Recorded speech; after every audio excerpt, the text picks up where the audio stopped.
जंगल में एक छोटा सा शेर का बच्चा रहता था जिसका नाम था लियो। लियो बहुत बहादुर था, लेकिन साथ ही बहुत जिज्ञासु भी था। वह जंगल में इधर उधर घूमता रहता, नए नए स्थान खोजता और हमेशा यही पूछता, इस दुनिया में मेरा असली मकसद क्या है। एक दिन लियो अपने पसंदीदा स्थान पर गया, एक बड़ी पहाड़ी जहां से पूरे जंगल का दृश्य दिखाई देता था। तभी उसने एक चमकीली रोशनी देखी। वह रोशनी एक पुराने और विशाल ओक के पेड़ से आ रही थी, जिसके पत्ते गहरे हरे थे और जड़ें गहरी मिट्टी में धंसी हुई थीं। इस पेड़ को सब ज्ञान वृक्ष कहते थे।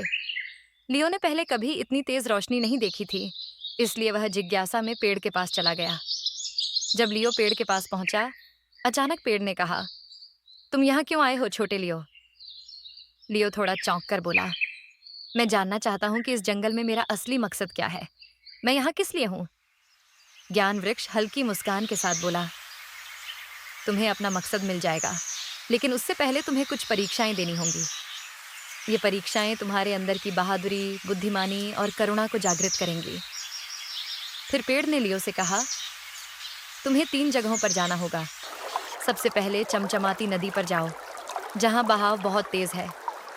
फिर चंद्रवन में जाना, जहां कभी रात खत्म नहीं होती। और अंत में सपनों की गुफा में जाओ, जहां सपने और सच्चाई का फर्क मिट जाता है। लियो ने अपनी यात्रा शुरू की। सबसे पहले वह चमचमाती नदी पर गया।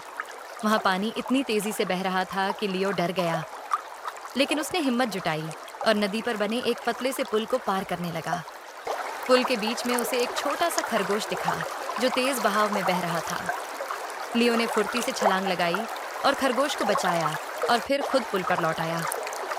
नदी पार करने के बाद खरगोश ने कहा, तुम बहादुर हो और दयालु भी। ये तुम्हारी पहली परीक्षा थी। फिर लियो चंद्र वन में पहुंचा।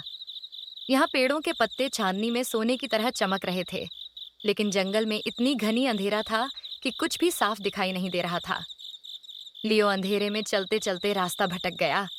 तभी उसे किसी के रोने की आवाज सुनाई दी। वह पास गया तो देखा कि एक छोटी सी उल्लू रात के अंधेरे में खो गई थी। लियो ने उसे सांत्वना दी और जंगल के रास्ते उसे उसके घर पहुंचा दिया। जंगल के अंत में पहुंचकर उल्लू ने कहा, तुम सिर्फ बहादुर नहीं हो, तुम में करुणा भी है। अंत में लियो सपनों की गुफा में पहुंचा। इस गुफा के अंदर चलते हुए उसके सामने अजीब अजीब सपनों की तस्वीरें उभरने लगीं। कभी वह राजा होता तो कभी दूसरे जानवरों की रक्षा कर रहा होता। लेकिन अचानक एक विशाल राक्षस की तस्वीर उभरी जो उसे डराने लगी। लियो पहले तो डर गया, लेकिन फिर उसने समझा कि यह सिर्फ एक सपना है, हकीकत नहीं। उसने अपने मन की शक्ति से राक्षस को हरा दिया। तीनों परीक्षाओं में सफल होने के बाद लियो फिर से ज्ञान वृक्ष के पास लौट आया। पेड़ ने हल्के स्वर में कहा, तुमने साबित कर दिया कि तुम बहादुर, बुद्धिमान और दयालु हो। अब तुम इस जंगल के भविष्य के रक्षक बनोगे, जिसका काम सभी की सुरक्षा करना होगा। लियो खुशी से मुस्कुराया। अब उसे समझ में आ गया था कि उसका मकसद सिर्फ राजा बनना नहीं था, बल्कि जंगल के सभी जानवरों का दोस्त और रक्षक बनना था।